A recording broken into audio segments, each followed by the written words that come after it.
So I'm just going to do a real quick introduction for everybody in here right now. Hi, my name is Alberto. I am the president of SPS, or Society of Physics Students, here at UCSC. You can't imagine how happy I am to see all of you here. I mean, to see that so many people joined. That makes me really excited.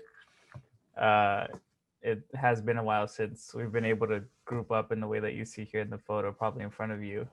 But we're very happy that you're here. And I saw that a good majority or a good amount of you are first years. I will probably repeat what everybody else says. I'm sorry that it's not in person, but we'll try and give you the same amount of information today as we would for every other time that we've had these meetings. We talk about research opportunities every single year with students because there's always a new batch of students, or maybe you're not into it your first year, maybe you're not into your second year, so on and so forth. But we want to make sure to have these frequently so that you always have an opportunity to jump on.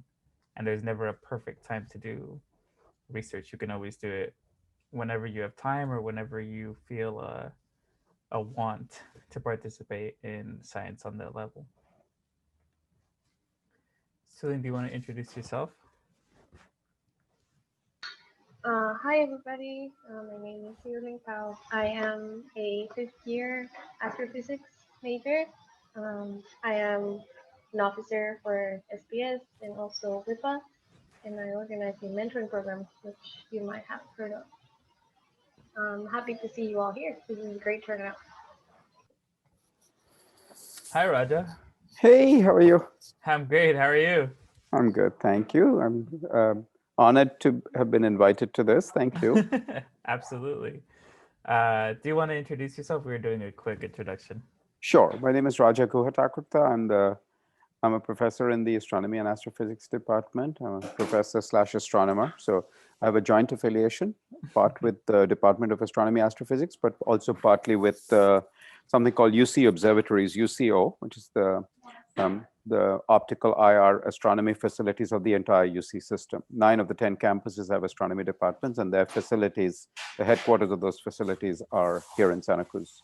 So I have a joint appointment with those two, and I've been sentenced to being department chair for another 2.5 years. I've finished 5 months in of that. Sorry, 6 months of that, 7 months of that in solitary. Before that, I was in a 2-person cell. I was a co-chair for 1 year. So anyway, that's who I am. I do research on galaxies, and I can say a little bit about that later. Yeah, actually, a point there. People might not know. So there's a division between the physics department and the astro department. Each one has their own chair, their own systems, their own faculty. But oftentimes, those who teach these courses. So if you've ever had an astro course, ASTR code, you've taken one in the astronomy department. But again, sharing that joint faculty. Do you think you could tell students maybe if they're unsure about what the difference is or how you guys kind of work autonomously, the two departments? Was that a question for me? Sorry. Yes. Sorry. That's okay. I'll address You you know, that next time. so there are many universities where the two departments are joint at various levels. You know, there are entire departments of physics and astronomy. There are also departments where you have an astrophysics group that's relatively separate from the rest of the physics group within a department. We are really two separate departments. I will say we can look at this in a couple of different ways. There are people doing astrophysics research and teaching in 4 different departments on this campus. You know, astronomy and astrophysics is one of the departments, physics is another, earth and planetary sciences is a third, and applied math and statistics is a fourth. These are 4 departments in which there's astrophysics teaching and research going on. And I think the same can be said of physics. There's a bunch of physics going on in our department, but in various engineering departments around campus. So I guess what you're seeing is things aren't as siloed when it comes to research, when it comes to universities, as they are when we're talking about textbooks or courses, especially courses at the school level or undergraduate level. Absolutely. I mean, the very building, for those of you who don't know, that our offices sit at is called the Interdisciplinary Science Building. We live and coexist with the environmental department that's also there. We share laboratories with these classes who are in other departments. So if you ever consider, I want to be isolated to physics and really not touch any other area, that's going to be kind of hard to do in this major. In whatever course you decided to do, you'll most likely touch upon different courses in different departments and feel that there's that connect there. All right, then. Did you want me to leave something up for you, Raja, while you I have some slides of my own. Absolutely. Okay, here, I will let that go on now. Okay, so I can, shall I share my screen and do it that way? Yes, go ahead. Okay. Let me make sure. I see a few familiar faces in the group. Hello, hello, hello. Amishi, hi. Hi, Julia.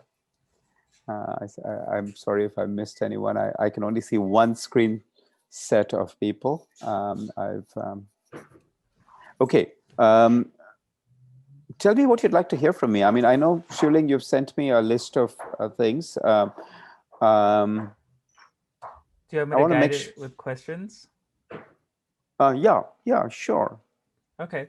Oftentimes we have students start out the beginning, research. Is it mandatory? Is it something that I fit in? Is it something that I can even do? Sometimes students feel that they're not adequately prepared.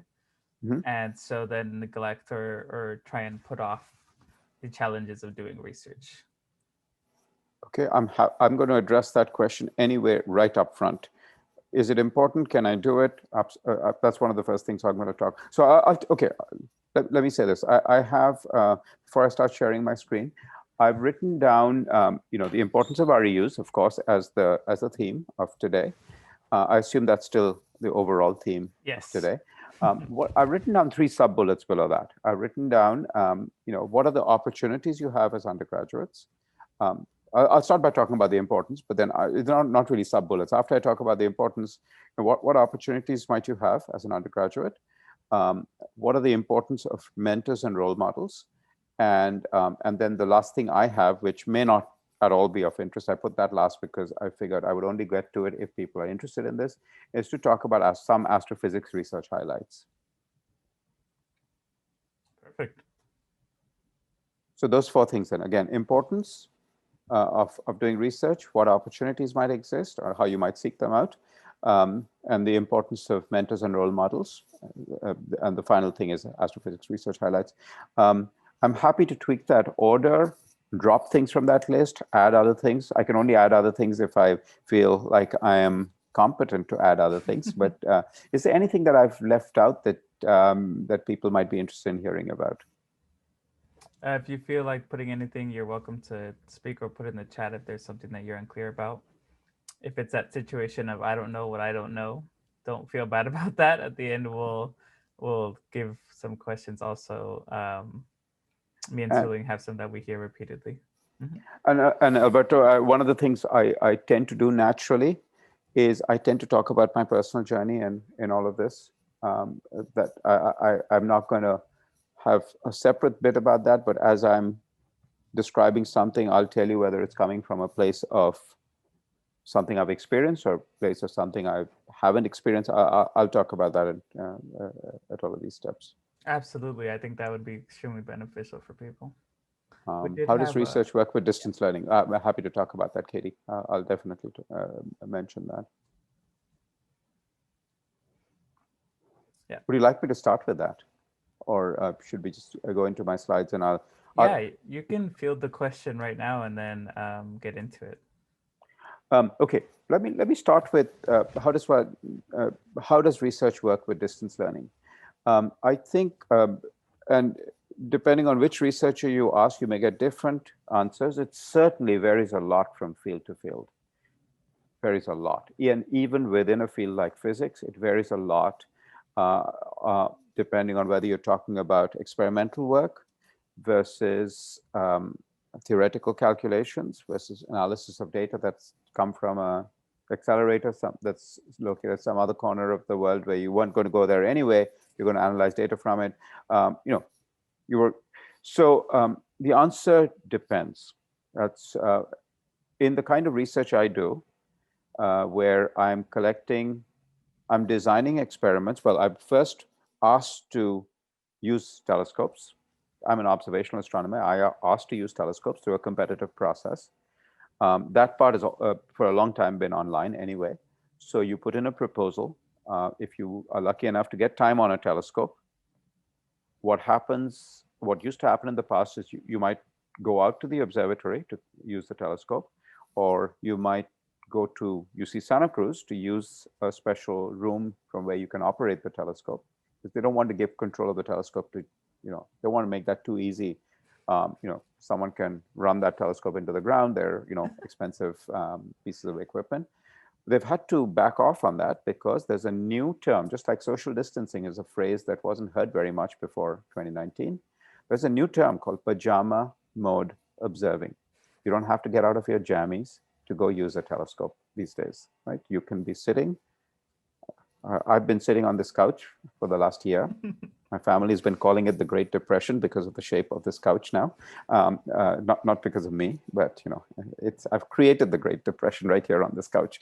So I've been using the world's biggest telescopes right here, using this very laptop, using a combination of Zoom and VPN connections.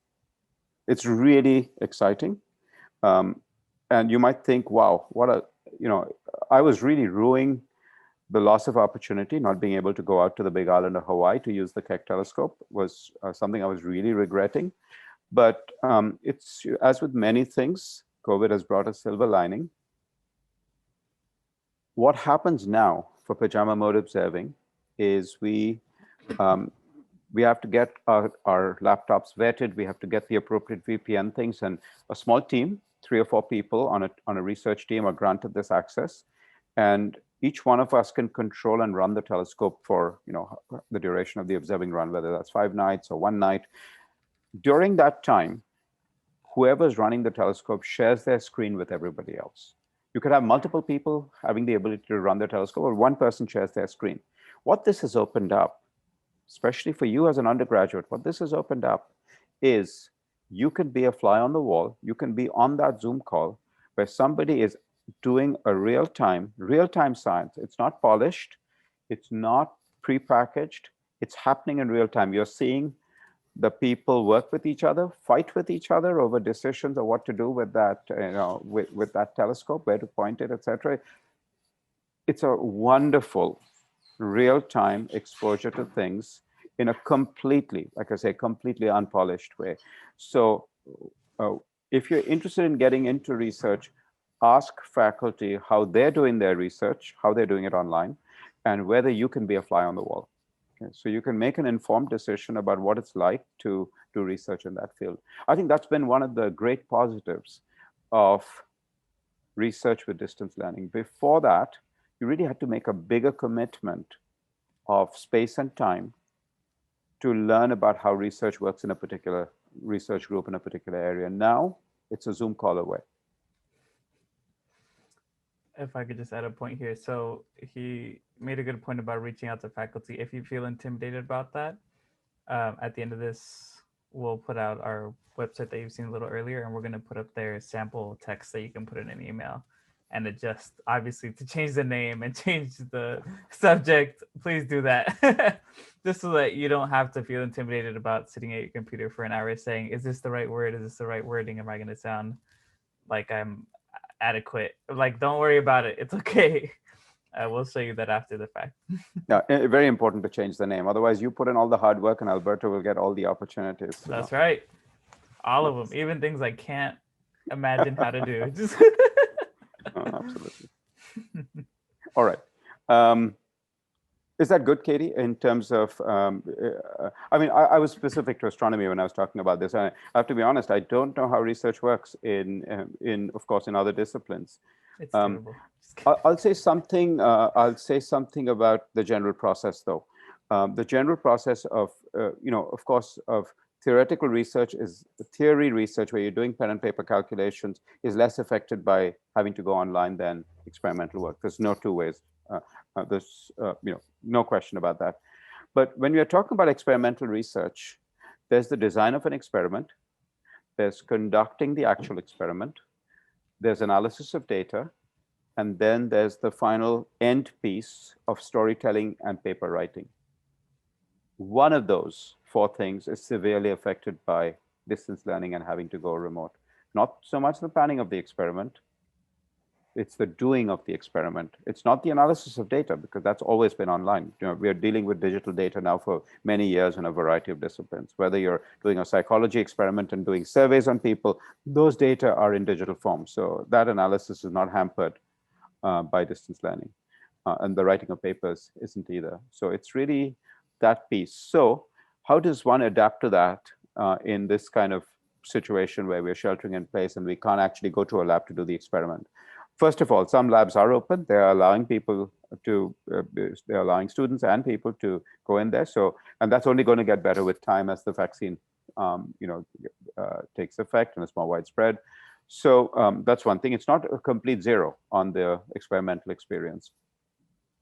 But the other way people are adapting is to say, there's a huge lag between, it's not like those four things happen bang, bang within weeks. A researcher's time is not measured in weeks. It's measured in months, if not hours, if not years or decades, right? So you could be, COVID-19 is a year old, is 1 year old today, or not quite today, but it's about a year old, depending on where in the world you are. These experiments that were done 2 years ago, 5 years ago, you can be very much a part of the analysis of those data. You can be part of the paper writing stage. You can be part of the preparation for experiments that are going to be done in the future. Don't shy away from experimental research just because of COVID-19. There's no need to. Those researchers are still, the world experts in these fields whose research grants depend on these things. They're having to adapt in these ways. They're pulling things off the shelf. Experiments that they did that they never analyzed, they've taken them off the shelf because that's what they have access to now. Thank you. All right. Slides time? Yeah. Do you want to do that guided question later on at time for students who may feel that they are not ready? Absolutely. Absolutely. Okay. Tell me how much time I should take on the slides. I can take as little as 5 minutes. I can take as much as 15 minutes. So you have 30 minutes to run free. From now, you're saying from now. Okay, so free. It's 10 minutes to 5. I'll make sure that, in fact, I'll try to be done by 5:15. So we have 15 minutes for Q&A. Okay, awesome. And it could be really the Q&A can and should be about absolutely anything that's on your mind.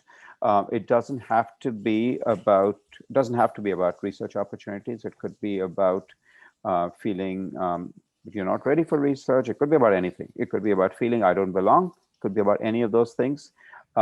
Chances are there's somebody else in this gathering who will resonate with that question.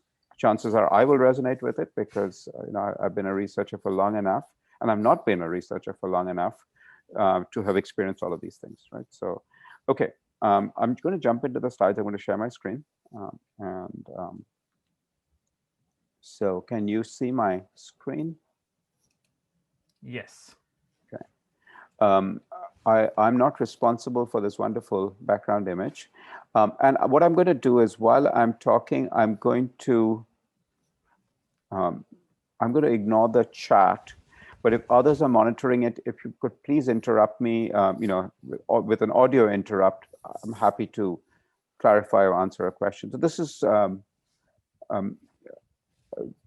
what I was hoping to talk about: the importance of research in general. And when I wrote importance of research experience for undergraduates, I wasn't thinking about the NSF-funded REU program. I was thinking more generally about any research opportunities for undergraduates. The NSF, the National Science Foundation, has a program called REU. And I know that we've been discussing that in setting up this meeting, but I'm thinking more generally about research opportunities, okay, of course.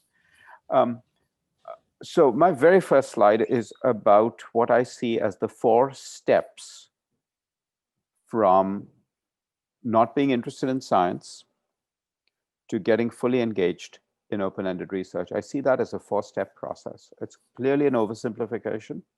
And but let me put it out there. It's something that I've been thinking about. It's not something I borrowed from someone else. Um, but I'll give you examples of what I mean. Wait, do I have the right thing? No, I forgot to put that in. Let me bring that up from another slide deck if that's okay. Sorry. Absolutely fine. I have that ramp in a. You can see how poorly prepared I am. Sorry. That's just okay. going to. There's just one slide that I was hoping to include here that I hadn't. So let me bring it up from a. Let me just bring that up in a different slide deck, and I'll come back to the slide deck. Okay. Okay.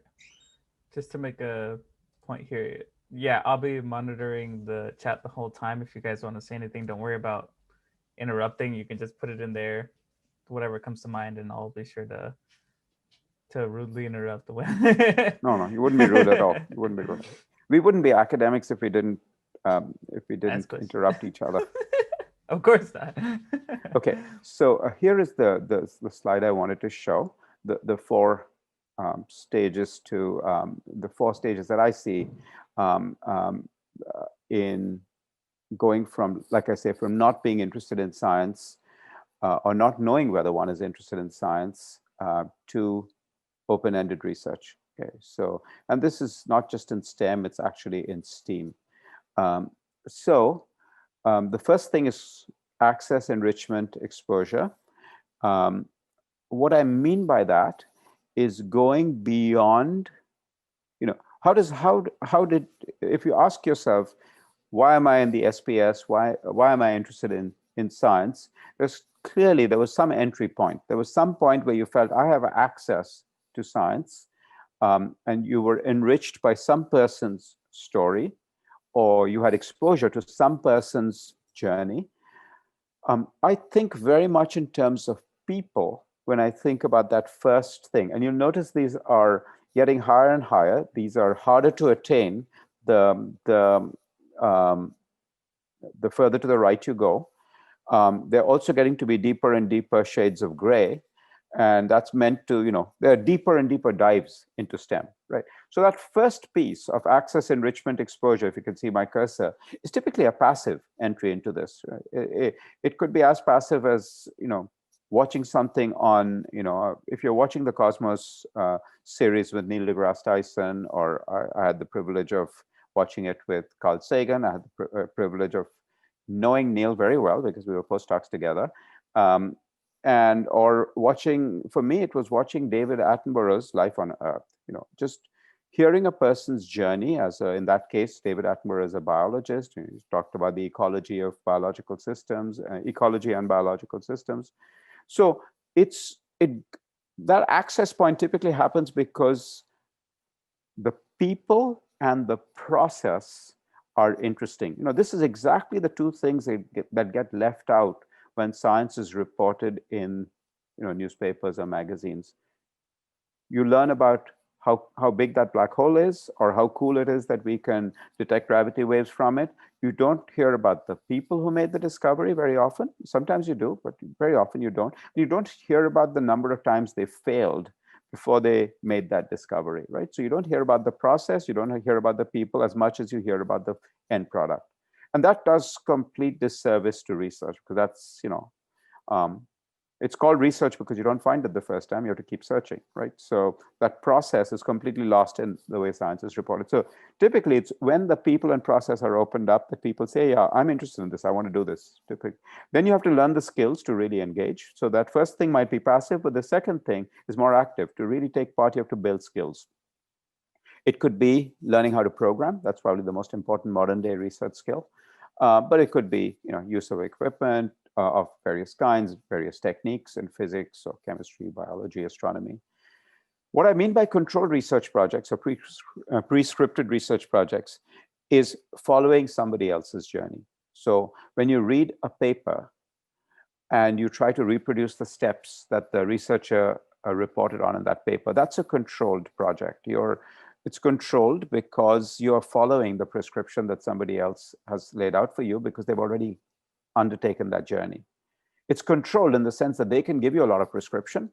They can give you a lot of navigational they can give you a lot of navigational tips, in which case that journey becomes quite controlled by them and quite easy. But if they don't tell you where the cliffs are and where the sharp turns are, they don't tell you about them and let you discover them for yourself, then they turn the knob on this controlled project to a difficult setting. They can control it, make it an easy or difficult setting. And the advantage of that is that control. For the mentor to offer that to the student, you can tailor their experience to the student's level of comfort, their level of expertise. That's the advantage of control project. Open-ended research is, of course, where your mentor hasn't solved the problem before. You try, you fail, but your second try is better than your first try because you've learned from the first try, and your third try is better than your first two tries, and so on. So it's learning to fall gracefully. It's learning to get up from the fall faster than each time. And in life, we never go through life without falling. It's how fast you get up that defines how you do in life, right? So research is very much like that. Okay, so this was this lone slide that I wanted to show before I go back to the slide set. Any questions about this? No? Okay. Again, for those of you just joining in, feel free to ask any questions in the chat if you don't feel like talking, or otherwise I'll be monitoring it. So why is it important to do research? Why? Why is it that these open-ended problems are so important for students to get involved in?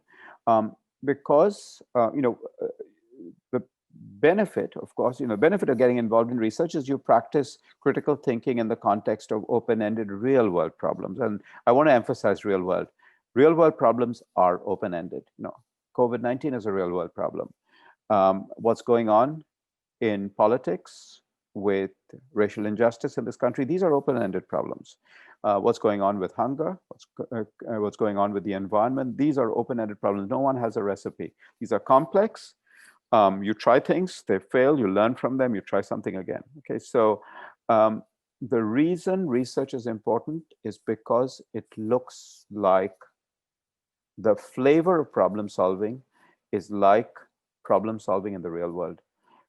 Contrast that to when you're solving a problem on a homework set or on some kind of exam. There, someone has set the problem for you. That means there exists a path from the question to the answer, or from the hypothesis to the solution. There exists a path.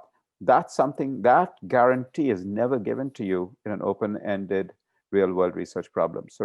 So research helps you practice that skill to the extent that we are getting educated so we can make the world a better place. That's the most important reason to get involved in research. It makes you better at solving real-world problems.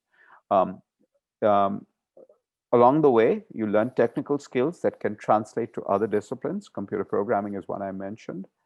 I think sharpening one's communication and technical writing skills, those are related, because communication can happen verbally, but can also happen through writing. It's no use to do research if other people don't find out about it. So communication is super important, because research ultimately is a collective human activity. So if you do the work but aren't able to convey that to anybody else, your journey ends right there. Nobody else is able to pick up the thread.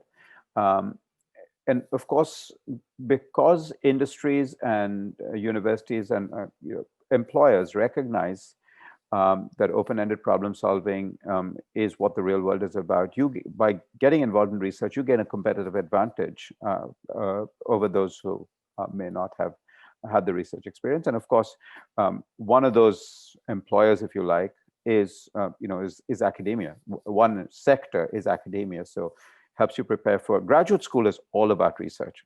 It's almost all about research. You take some classes, but it's all about being a world leader in a particular field and becoming, when you are a PhD student, you really become a world leader in that one particular area that you're working on. You're supposed to outdo your research advisor in that, right? And that's the best PhD thesis turn out that way. All right. Any questions about this before we move on? I'm keeping track of time. I want to make sure. Okay. just, yeah, okay. I just want to give you a sense of my involvement in this enterprise of undergraduates working on research projects within my research group. How many people do we have on this list? 13 names on this list. There's a few other undergraduates working in my list, working in my group, who are not UCSC undergraduates. They are undergraduates at other universities.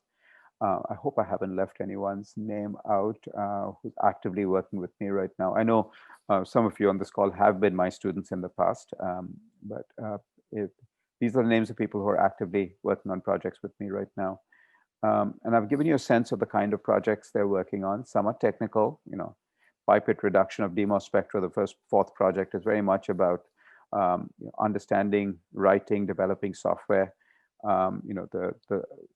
And you'll see some projects repeated. That's because it's been our practice for students to work in groups. So Charity, the last name on this list, and Jim, the fourth name on the list, they're actually working together with one of my PhD students, with Kevin.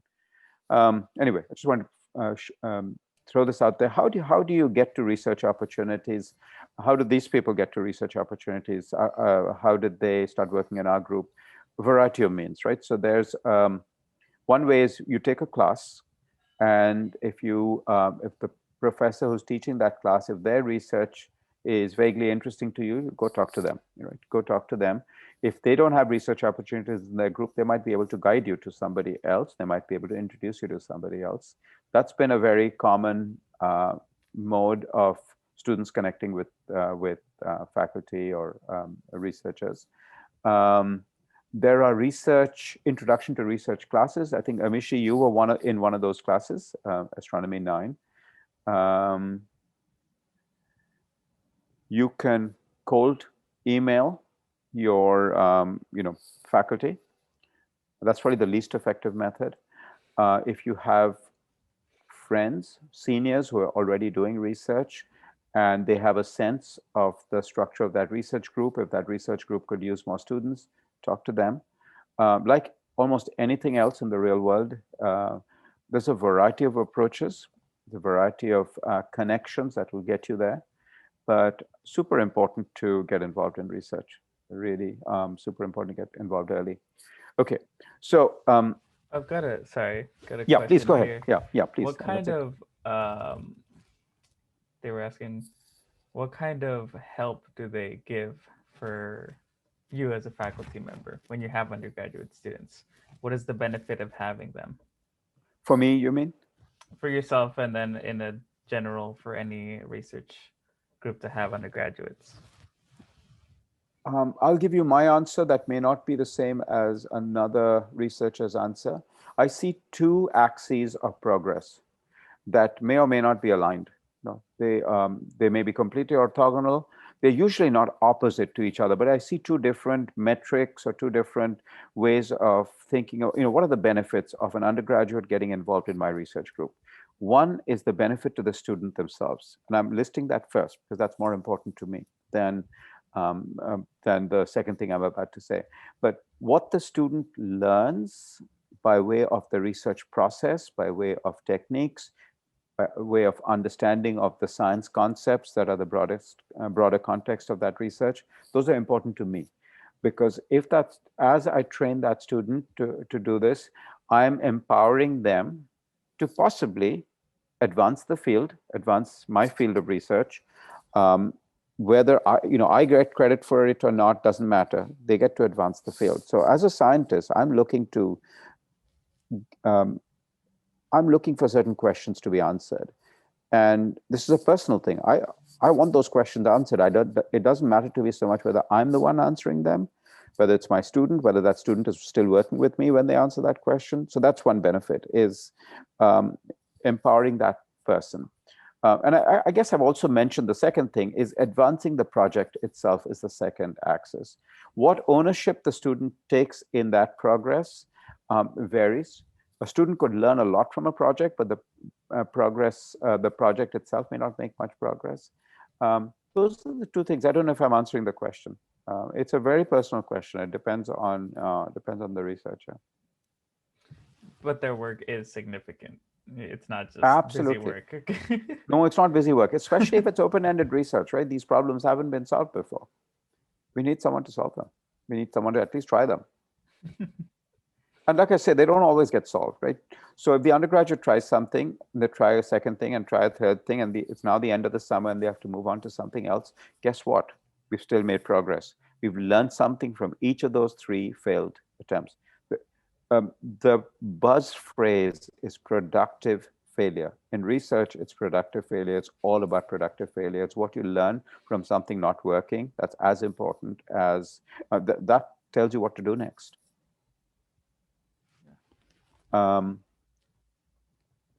Good? Okay. Yes. I'm going to take just that. Just give me 1 second. I'm going to decouple for just a second. I'll be right back. Sure thing. While he's away, since I don't think he can superhero us, do you guys, you can just do a show of hands, do you guys feel intimidated by that process of finding this? Hell yeah, is that what I see right there? You feel intimidated by which part of the process? By which part of the process? If you feel intimidated by the approaching of faculty, why don't you do a clap? So we could see. Okay, great. If you feel intimidated about doing the work, period, why don't you do a clap? Okay. That's fair. These are fair things to be scared of, I mean, intimidated by. Let's see what else. If you're intimidated by seeing other undergraduates, sometimes that's a real thing. You're intimidated by seeing other undergraduates do this work and then feel like you can't see yourself doing the same thing. Even though you're at the same level, you take the same class, you do all the same work, you still feel like, I don't know, man, there's something about them that's different than what I can do. If that's something, I know it's super specific, but if it's something like that, give me a clap. Because that's a real thing. And that's absolutely nothing to be ashamed of, because it's true. It's hard to see yourself in that position. And I think all of us who have done research, yeah, look, Suling does research now and it's still hard. Look, these are very valid things. These are completely valid things. And I'm just looking at the chat. Annette, I didn't mean to imply that you shouldn't email faculty, and that's probably the least effective way. But so what that means is you may have to send multiple emails, sometimes to the same person, in order for them to say yes, right? Or for either to even get an audience to talk to, etc. Starting and getting in is scary. And yes, undergraduates from other institutions do research at UCSC all the time. My colleague Enrico Ramirez Ruiz runs an REU program called LAMAT, which is specifically for both for UCSC undergraduates and for undergraduates at other institutions who don't have access to research at their home institution. You'll actually find, to add to that, like our UCSC has their own REU for the physics department. You'll find that the first picks always happens and takes priority for students who are either not in the university or of community colleges. So it's totally okay to not, be of an institution or know anybody in that institution for an REU. In those cases, they want to bring in other people, because you got to think that these programs are to find those who want to advance their degree and continue forward in research. So to bring in new talent is something that's of interest.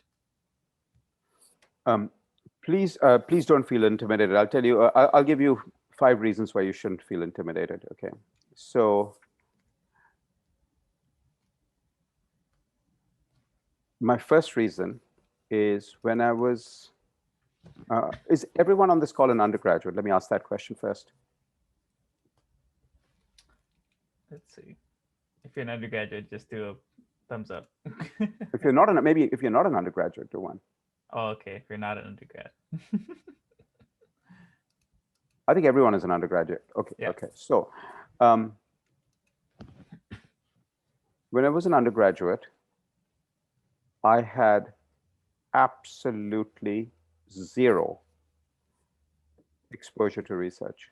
Zero. Okay. Capital Z, capital E, capital R, capital O. Absolutely. I mean, I had not seen um, a paper written by, I had not seen a scientific journal paper, not seen one. Okay. That may be true for some of you on this call, maybe all of you on this call, not all of you, some of you on this call. I had not seen a scientific journal article. I sort of vaguely knew they existed. That's it.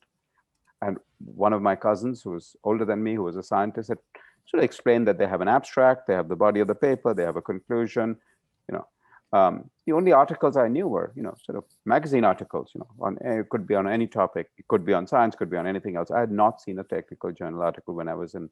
That's one reason why you shouldn't feel intimidated, right? Because if I had felt intimidated, I would not have.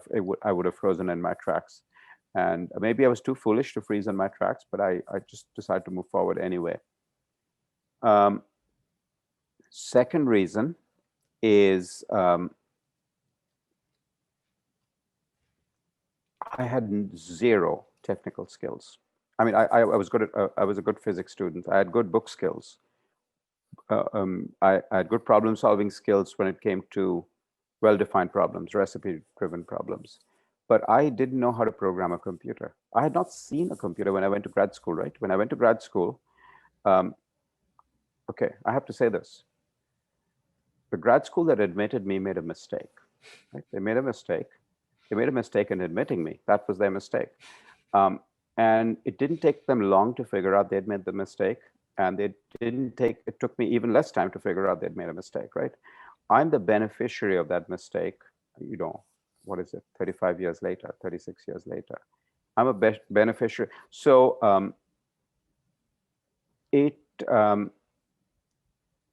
I did not have a jot of experience programming. I had not seen a computer. I'll give you the example to which, the extent to which I was lost.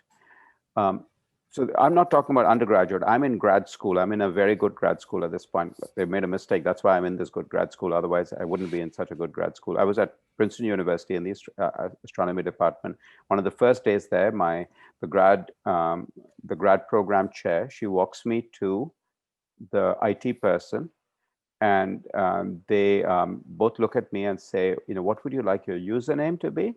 And here, type in your password. After you do that, we'll ask you to type in your password. We don't need to see it. You need to type it in. Those were the first time that was the first time in my life I had heard the word username. That was the first time in my life I had heard the word password. They could see how lost I was when I heard those two words, right? And that's when they knew how big a mistake they'd made. I knew how big a mistake they had made. So don't feel lost at all. Don't feel intimidated. And one thing that I feel intimidated every day, because every day I run into collaborators, I run into students. I run into students who are as young as high school students whose technical skills leave my head spinning, okay? So I feel intimidated by that, absolutely. I don't see them as my competition. I see them as my props. I see them as my collaborators. I see them as people who are going to help me rather than hold me back. Okay. Easy for me to say this, but I've always felt this. When I went to grad school, I felt a complete inferiority complex when I saw and spoke to the other 3 grad students who were in my entering class. Each of them had written papers. I hadn't seen a paper, they had written papers. That's the divide, right? Every day, every night before going to sleep, I would have a mental list of all the things I had learned that day. That every night's list was so long. And I kept going thinking that I'm this much further ahead tonight than I was last night. And if I survived yesterday, I'm going to survive tomorrow. So you can totally do it. Don't at all. I saw questions on the chat saying, am I ready? There's all kinds of research opportunities out there. There is, know that you're not the only one who feels this way. I can completely relate to this feeling of I'm not ready, I don't have the tech. I feel that every day. Look, I feel that in my role as department chair. I feel that all the time. Um, it's uh,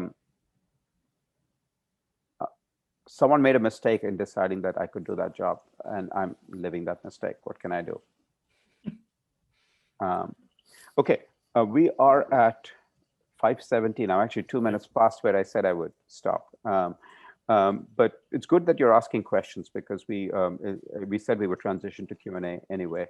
The part of the slides I haven't shown you yet are the parts, yeah, imposter syndrome, imposter complex. Everyone has it. Absolutely right. I can completely relate to that. Eva, thank you.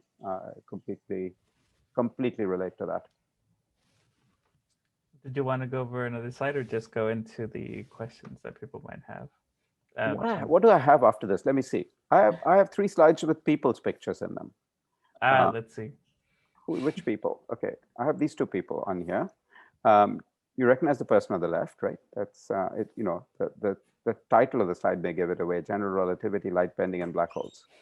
That's Albert Einstein on the left in the year 1912. That was the year in which general relativity got published, I believe. And Carl Schwarzschild was one of Einstein's close collaborators. And he was the first person to come up with an exact solution for a spherical solution in the black hole. Schwarzschild radius is named after him. His son, Martin, also became an astronomer. And Carl passed away when he was in his 30s, when Martin was only a few years old. But Einstein visited their home in Germany because his closest collaborator's family was close to him.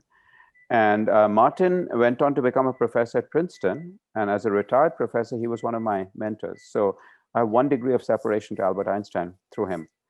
And but you know what this does is people are such an important part of this journey, right? People are such an important part because of this, because of Martin's stories about Albert Einstein, and really stories of 3 other people at Princeton who had all met Einstein, knew Einstein when he came as a professor to Princeton later. These 4 people who were my 1 degrees of separation to Albert Einstein, what they did was they lifted Einstein off that page in the textbook. He became a person, a flesh and blood person, not a person in a textbook. Same thing. One of my colleagues is good friends with Stephen Hawking. I went to one of Hawking's lectures, and it puts people in a different place from where you normally see them. Otherwise you're used to seeing them on the internet, a picture on the internet, or in a textbook, but it brings them to life when you know someone who knew them, or you know someone who knew someone who knew them. Okay, final slide. 3 people.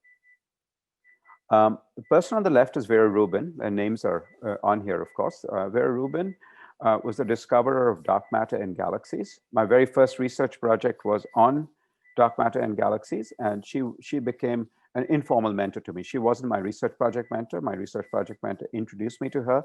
I met her at meetings. She should have received the Nobel Prize for the discovery of dark matter in galaxies. She didn't. That's a travesty. Another person who was dealt a difficult blow in life was Subramaniam Chandrasekhar. He had a very difficult time when he went to Cambridge to get his PhD, and he survived it.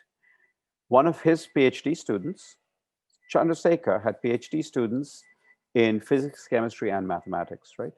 One of his physics PhD students was a person named Guido Munk. Guido became a professor at Rice University in Texas. One of Guido's PhD students was Jim Gunn.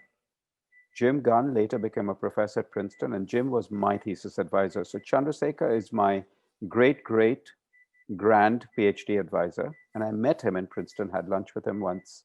And finally, Mother Teresa, who I met briefly in Calcutta when I was a teenager. Well, not a teenager, I was in my 20s when I met her.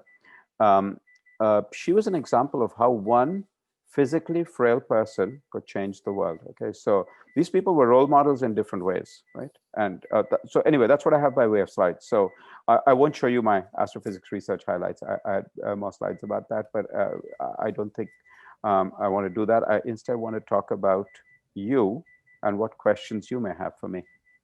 I got one here that we got a little while ago about the concern of balancing research and personal time. You want to put your most into your research because you feel like you have to to make sure that it's adequate job, and at the same time try and do everything else being a student, first and foremost. Do you think you could speak to how your students dealt with it, or how you dealt with it personally when you had to do that?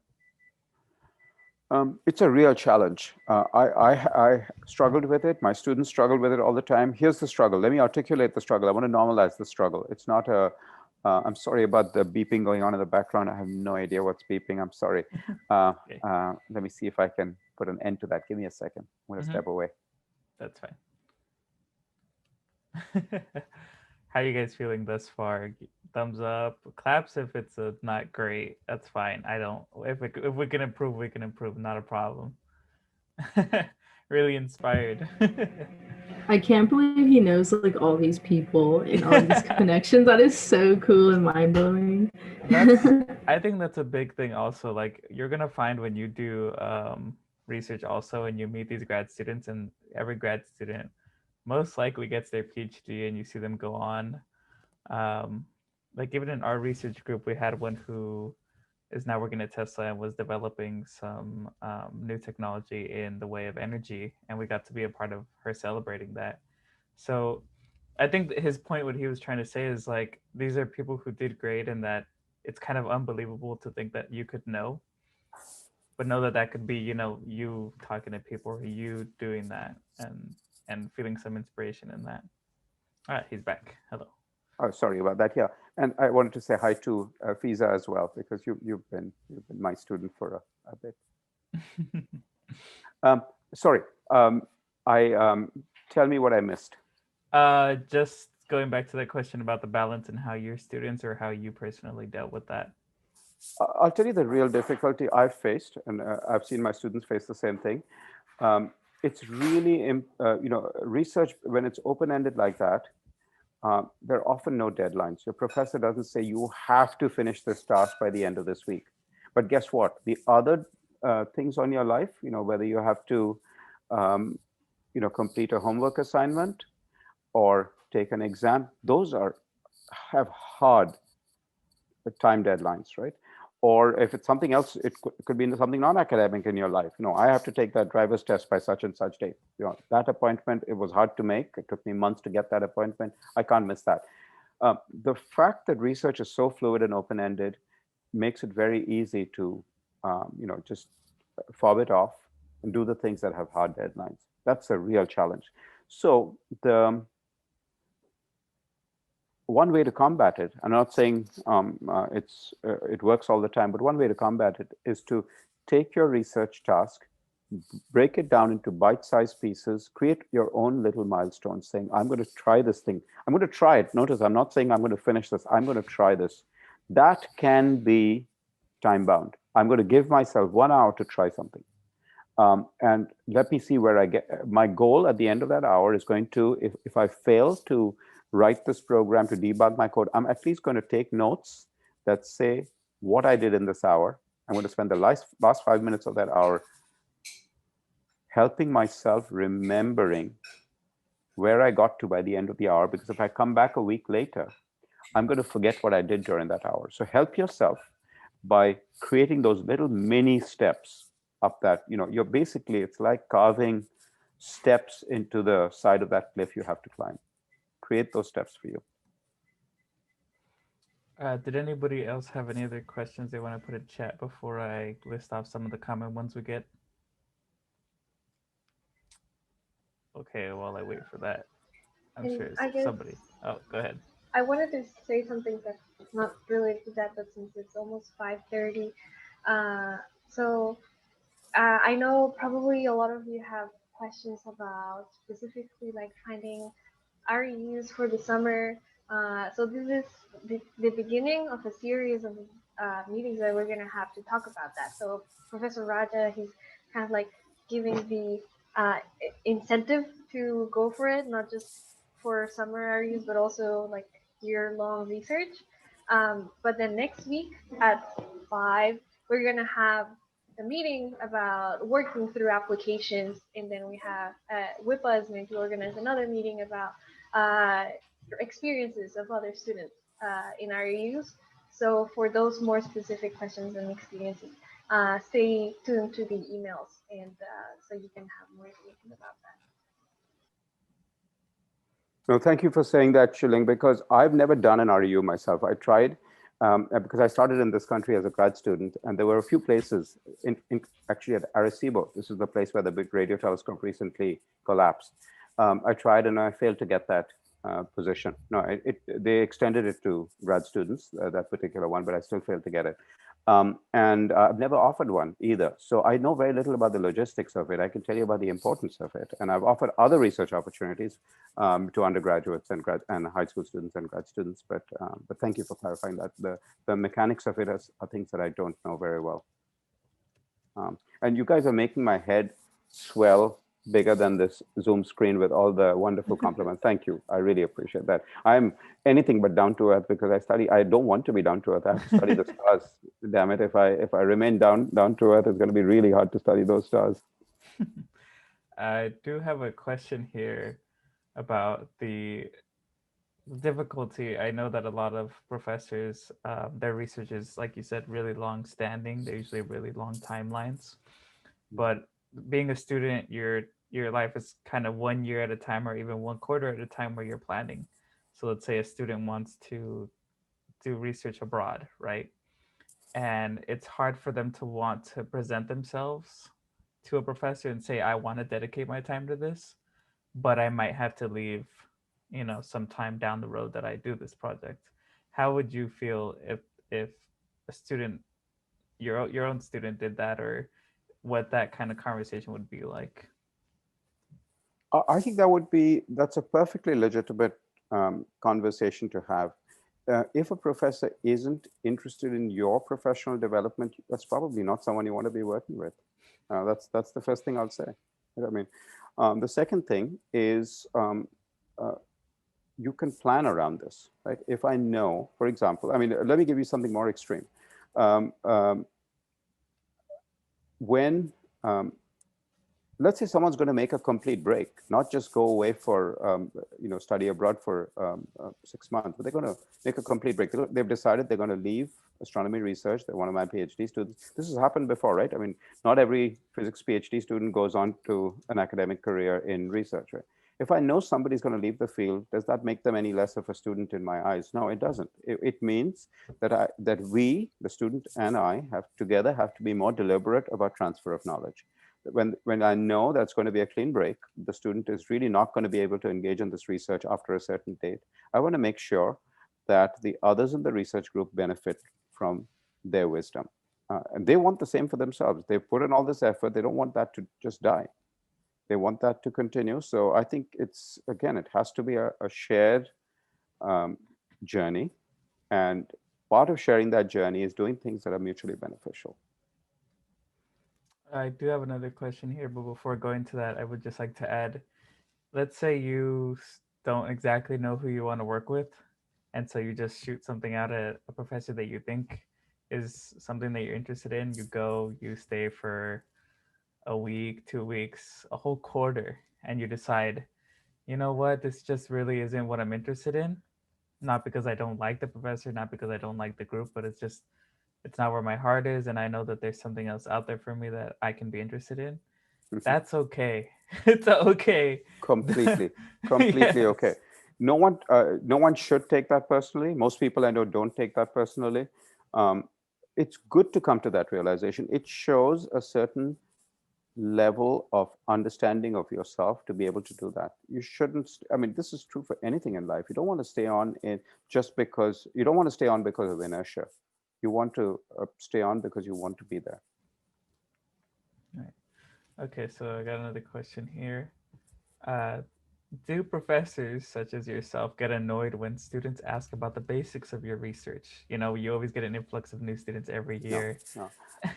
I don't get annoyed by that personally. I really enjoy, in a way, the more basic the question, typically the more practice I've had at explaining something like that.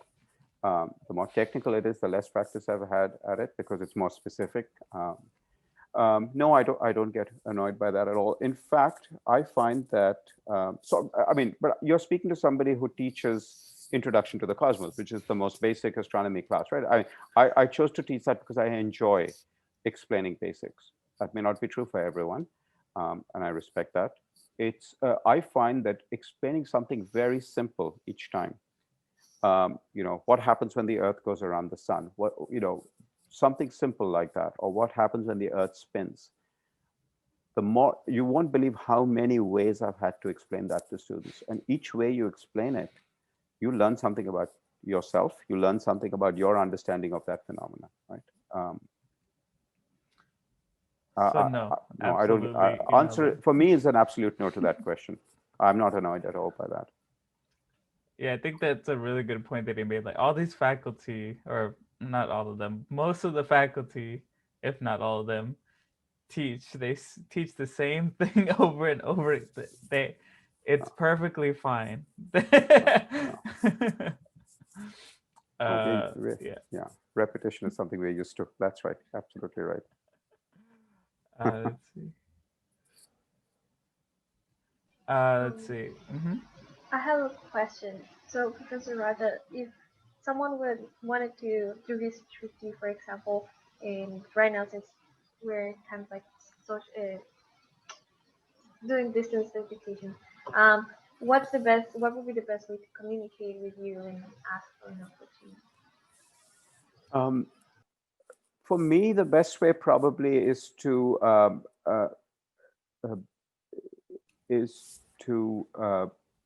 follow up something like this, to say, I heard you speak at this SPS gathering, and I'd like to find out more about your research.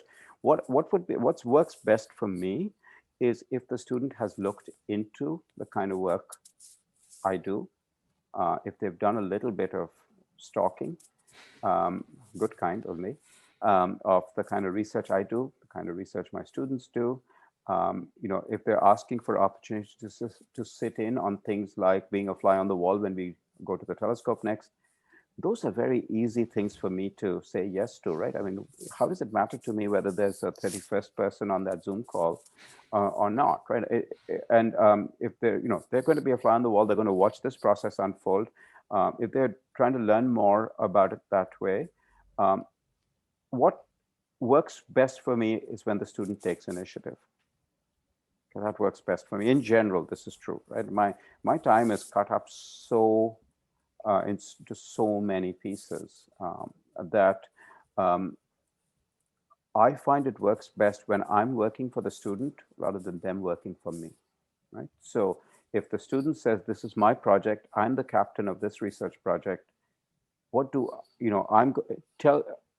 need you to tell me whether this has worked or not. They're driving still, right? They're turning to you and asking for navigational direction, but they are driving still. That works best for me. If they say, no, you take over the wheel now, that doesn't work so well for me because I'm trying to operate 20 wheels at the same time. Let's see.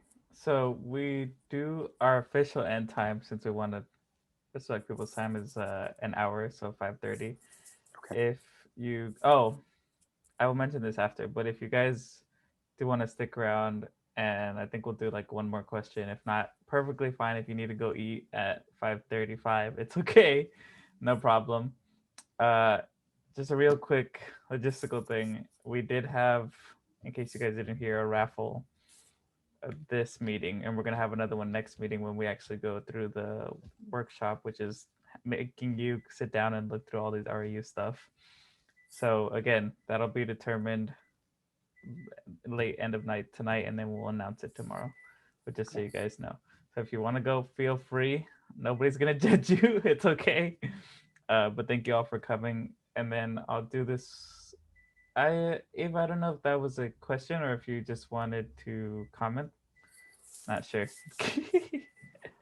I think that was a question. That was a comment from Eva, I think. Yeah, I was commenting because when we were talking about approaching professors about possibly doing research with them, I think it is important to show your face, because if I was to go and email Raja at some point, I think there's a better chance that he would remember who I am and that I was here responding to his talk than if if he wasn't able to see me. And that's not putting anybody down for not having their cameras on. I just think it's important. It's like all we can do, especially for new students at the school that, like me, that haven't actually been able to meet any professors in person. So. Right, that's a fair point. Okay, did you have anything else, Raja, you wanted to talk about before we let you go? No, I think To that's let a. everybody I know? just want to say that Eva, that's an excellent point, and you know, of course, seeing the person, interacting with the person, these are ways in which someone will remember you. All right, then. Well, thank you guys, everybody. I'm just gonna quick put that link for our website. Keep an eye on it, and we. Oh no! Let me.